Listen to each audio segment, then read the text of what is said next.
Alors, très rapidement, parce que c'est du coup l'objectif de cette journée, vous l'avez compris, c'était d'espérer montrer quelques exemples de coopération entre les différents acteurs passionnants de ce sujet qu'est l'EMI. On en a expérimenté certains. Je pense que probablement celui qui touche aujourd'hui, le dispositif qui touche aujourd'hui le plus grand nombre de personnes, c'est indéniablement Jeunes Reporters. Et comme on a entendu beaucoup de questions pendant le repas de certains enseignants, mais pas que, sur ce dispositif qui touche donc aujourd'hui 4226 enfants, si je ne suis si je ne me trompe pas, on s'est dit que le plus simple c'était de vous réunir et de vous montrer donc concrètement ce que ça peut donner avec les petits obstacles et les bénéfices qu'on a pu voir très rapidement se dessiner dans ce projet. Donc je vous les présente rapidement, on va essayer de faire vite, puis après on vous fera Pierre Savary vous fera une merveilleuse synthèse de cette journée, mais en très peu de mots, parce que je lui ai dit qu'on était très en retard, donc le pauvre, je vais un peu le frustrer, je crains, mais voilà. Donc vous avez Aurore Dilly. Aurore Dilly, elle est enseignante d'anglais à Bapaume, chargée d'inspection si je ne me trompe pas, et formatrice académique, donc autant dire que ces week-ends sont très chargés. Roberto Sperandio qui représente ici le conseil départemental du Pas-de-Calais, donc avec lequel l'ESJ est engagé depuis maintenant 5 ans dans ce projet sur lequel il va pouvoir dire rapidement quelques mots, mais qui a évolué de 1, 2, 3 Yes, qui était un dispositif qui touchait globalement 75 100 enfants maximum par an, à ce mastodonte aujourd'hui qui est Jeunes Reporters. Et du coup, Anne Boucher, que pour certains nous ne présentons plus, mais qui du coup est la directrice de la communication de l'École supérieure de journalisme de Lille, et qui va du coup pouvoir vous expliquer un petit peu en tant qu'acteur privé comment on a pu être amené à travailler d'un côté avec l'éducation nationale, parce que malheureusement Madame Briard a dû partir pour des impondérables professionnels, mais du coup on a travaillé, l'école supérieure de journalisme de Lille a travaillé main dans la main avec les inspecteurs de langue, le conseil général, les enseignants, et du coup en représentant de l'ESJ en tant que représentant d'acteurs privés. Peut-être le plus simple, Roberto, c'est que vous preniez quelques minutes pour nous présenter le dispositif. Quand je dis quelques minutes, en fait, je suis très large. C'est ça, d'accord. Je vais essayer de revenir très rapidement sur l'historique du projet Jeunes Reporters, qui a maintenant 2 ans, mais en fait qui prend la succession d'un projet plus ancien, le journal 1, 2, 3 Yes, qui a débuté en 2007, et en fait, dont l'origine revient en fait à un échange européen entre le Conseil général du Pas-de-Calais à l'époque et le Kent County Council, le comté du Kent en Angleterre, qui avait pour objectif en fait de mettre en place des partenariats, des échanges entre les collèges du Pas-de-Calais et les collèges du Kent. Et le projet principal était le journal 1, 2, 3 Yes, très rapidement. Un groupe d'élèves français, un groupe d'élèves anglais partaient en visite, en rencontre pendant une semaine, et afin de produire un journal 4 pages. Pourquoi un journal? Tout simplement pour donner un contexte à ces séjours culturels et linguistiques, et également à garder une trace dans le cadre notamment des financements européens. Donc 2 évolutions importantes ont eu lieu sur ce projet. Tout d'abord le retrait de nos partenaires britanniques après quelques éditions, et le souhait de nos élus départementaux de continuer cette aventure avec un axe international. Donc la version suivante était un groupe de 25 collégiens découvrant une thématique en Angleterre et dans le Kent en particulier, et produisant en langue vivante étrangère. C'est un peu la spécificité et l'identité de ce projet. Et la deuxième évolution a été une première rencontre avec l'école de journalisme au printemps 2012, afin de faire évoluer, de donner un peu de nouveauté à cette édition. Donc nous avons produit ensemble 7 différentes éditions.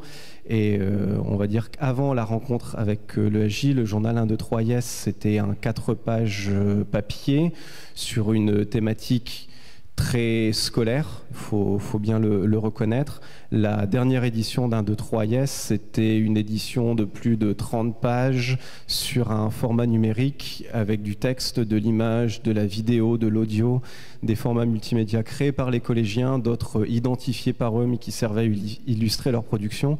Donc une évolution très pragmatique, ça ne s'est pas fait du jour au lendemain, ça s'est fait sur 2 ans et demi, 3 ans, mais sur cette première expérience-là, on a pu vraiment tester différentes méthodologies de travail, différentes pédagogies par rapport à l'éducation et aux médias, et de manière très concrète, puisque sur ce dispositif-là, les journalistes de l'école de journalisme étaient présents pendant une semaine à l'étranger l'étranger avec les élèves. Donc on pouvait vraiment travailler au quotidien avec les élèves, avec les enseignants, voir ce qui fonctionnait, ce qui ne fonctionnait pas. Donc une bonne réussite pour ce projet, sauf que sur une dizaine d'années, 1, 2, 3 IAS a concerné 600 élèves, ce qui est un chiffre important, mais à l'échelle des 62 000 collégiens du Pas-de-Calais, on avait, nous, un petit souci pour proposer ce dispositif à l'ensemble de nos collégiens. D'où cette évolution vers le dispositif Jeunes Reporters en Europe, qui très concrètement répond sur cette phrase-ci. Dans le cadre d'un séjour à l'étranger organisé par les établissements et cofinancé par le département, les équipes éducatives s'engagent à produire des supports journalistiques et à les restituer dans le cadre d'un journal numérique. C'est vraiment le maître mot, puisqu'à partir de là, on travaille maintenant chaque année avec entre 80 et 90 projets sur des destinations qui vont de l'Angleterre, l'Espagne, la Pologne, l'Allemagne, sur des thématiques très différentes. Donc le gros challenge, c'est de trouver un projet de sensibilisation journalistique qui fonctionne avec l'ensemble des enseignants, quel que soit le contexte, quels que soient les critères auxquels ils doivent faire face.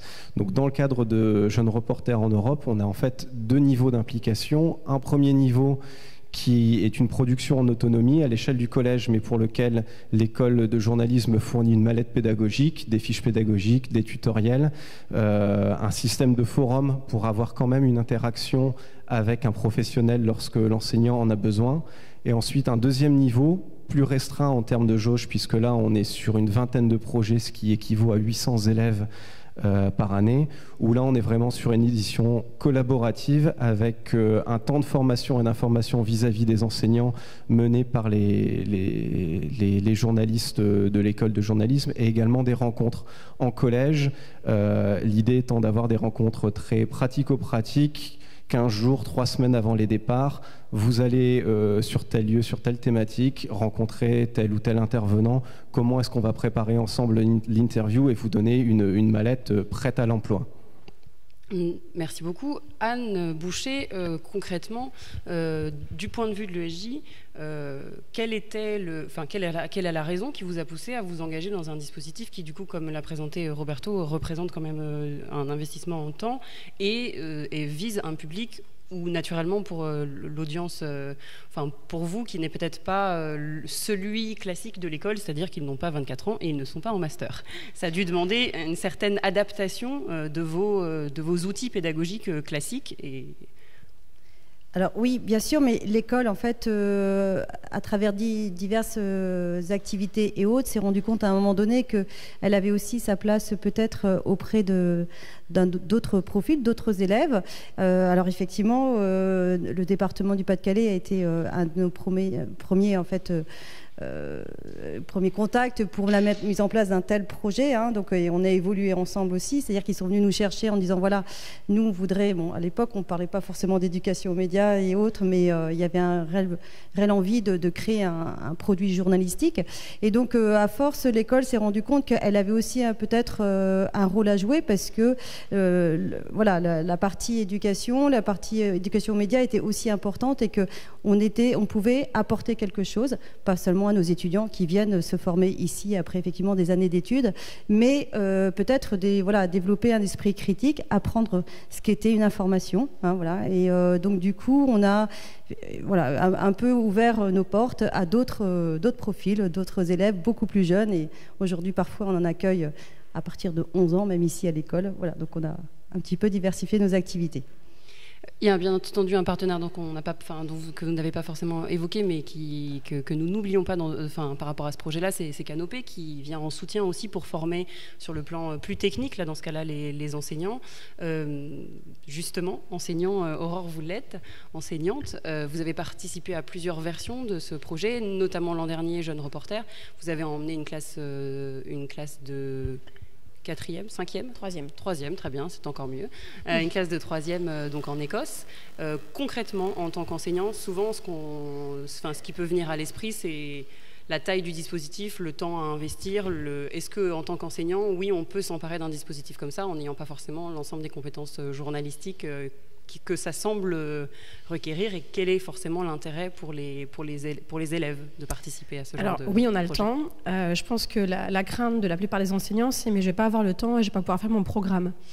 Alors il est bien évident que produire un journal, ça prend du temps, mais on a travaillé les compétences requises dans les programmes de toute façon, donc c'est complètement envisageable. Moi j'ai vu des avantages certains. Le premier, c'est que j'ai volontairement choisi une classe qui ne fonctionnait pas bien pour le projet, et la classe a été complètement métamorphosée par le projet parce qu'il y a une création d'une certaine cohésion qui s'est faite dans la classe. Chacun a pu exploiter ses talents. Alors là, j'ai pas trop de mérite parce que c'est toi qui m'as formé, donc j'ai vu comment tu fonctionnais. Mon rédacteur en chef, puisqu'on avait créé une vraie conférence de rédaction, était l'élève le plus turbulent de la classe, dont tous les collègues voulaient se débarrasser. Et en fait, il s'est avéré être un rédacteur en chef génial, parce que sur le terrain, il allait relancer ses camarades en disant « Hey, c'est toi qui écris l'article là-dessus, donc oublie pas, tu dois prendre les photos à tel endroit ». Il a aussi eu des idées de nouveaux articles en cours de route, donc ça c'était génial. Et ça a aussi développé leur esprit d'initiative. Il y a des informations qu'ils n'ont pas réussi à trouver sur place. Le collège où j'enseigne est un collège socialement, culturellement et localement défavorisé, on va dire, avec des élèves qui ne s'impliquent pas en dehors de l'établissement en général. Et il voulait savoir pourquoi. Donc un des articles était sur le pourquoi Bapaume était jumelé avec telle ville écossaise. Et sur place, ils ont interrogé tout le monde et personne n'a su leur répondre. 15 jours après, ils viennent me voir en classe. Ils me disent « Madame, c'est bon, on a la réponse ». Je fais « Ah bon ?» Ils me font « Bah oui ». Je fais « Mais la réponse à quoi ?» On est allé à la mairie, on a demandé à avoir un conseiller municipal, on lui a posé la question et maintenant on sait. Et je pense que ça, ils n'auraient jamais eu l'idée de le faire sans le journal et la maquette de Jeunes Reporters en Europe. Oui, c'est un projet qui permet de faire parfois, de mettre en avant un certain nombre de compétences qu'ils n'identifient pas forcément, c'est ce que vous voulez expliquer, comme des compétences scolaires, ou en tout cas comme des talents qu'ils ont à exploiter, parce que c'est pas forcément immédiatement ce qui leur vient en tête quand on parle de projet scolaire.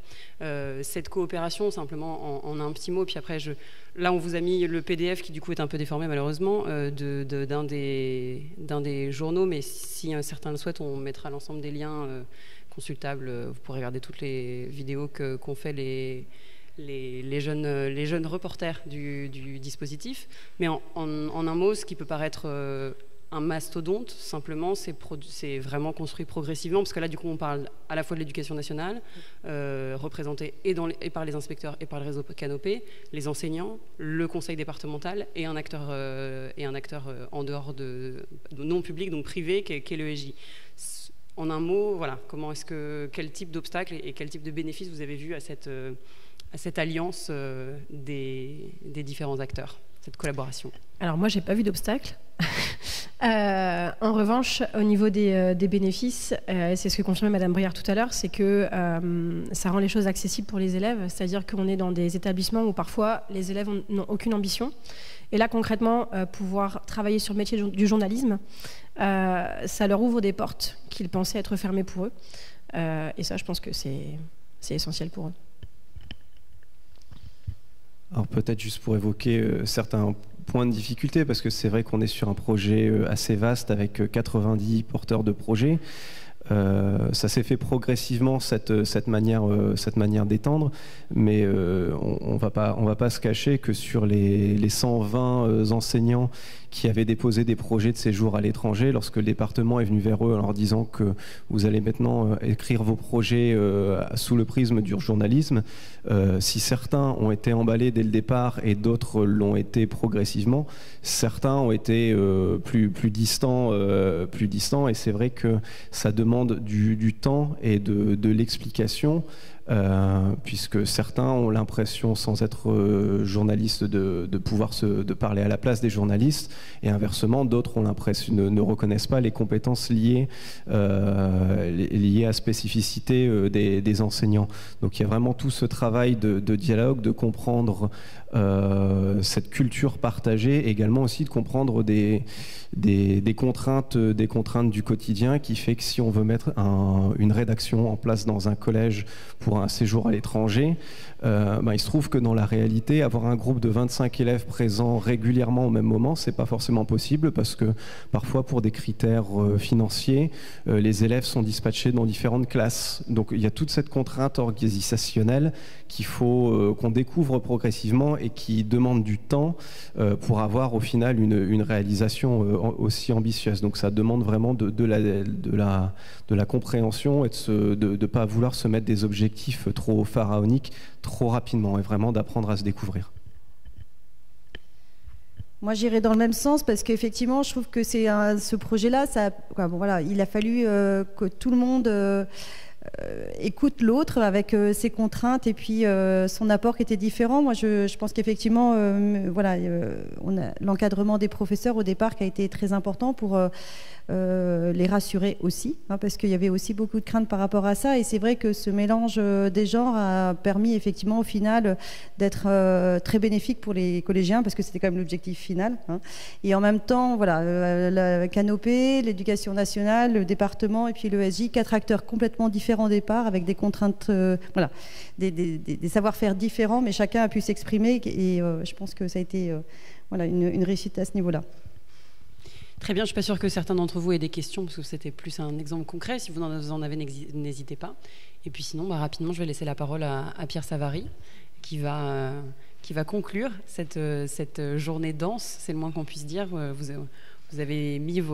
vous a mis à rude épreuve à vous déplacer entre salles et réagir sur des sujets aussi différents.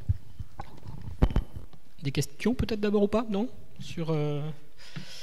Alors, puisque j'ai moins de 2 minutes pour conclure, sinon Elisa éteint la lumière après, je vais essayer de respecter le timing. D'abord pour vous remercier de ces échanges, d'avoir partagé vos expériences, d'être venu témoigner de ce que vous faisiez et d'avoir, par le biais des différentes questions-réponses qu'on a pu avoir dans les différents ateliers, pouvoir échanger, partager et faire avancer cette discussion.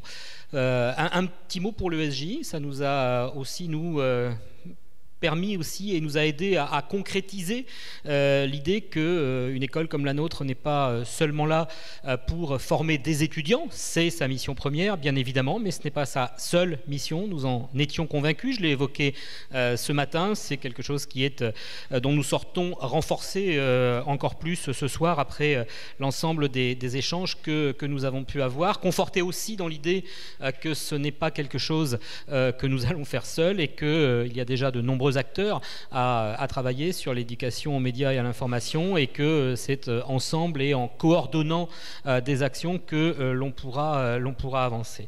Ce n'est pas dans notre esprit un simple coup unique qui vient d'être lancé aujourd'hui, ce n'est pas un one-shot, mais nous avons bien la volonté de poursuivre et il y aura d'autres éditions comme celle-là, modifiée, on tirera les enseignements de ce qui a été fait cette année. Et puis, nous lancerons prochainement des initiatives dans le cadre de l'éducation aux médias, dans le cadre de la recherche également, en lien avec l'éducation aux médias. Et on le fera avec nos partenaires de Sciences Po Lille et de l'Université de Lille. C'est bien dans ce cadre que l'on souhaite avancer dans les années à venir. Et on se reverra peut-être d'ici là, mais j'espère en tout cas tous vous revoir dans ce cadre-là, dans une future journée de rencontre de l'éducation aux médias. Encore une fois, merci beaucoup à tous de votre présence. Je vous rappelle que la dernière conférence de la soirée à 18h30 se passera à Sciences Po dans l'amphi de l'IEP Lille. Merci à tous, très bonne soirée.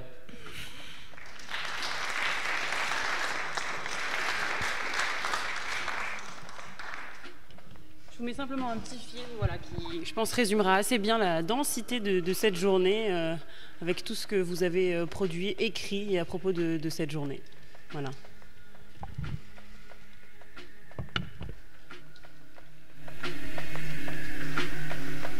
Ça aurait été mieux avec le son.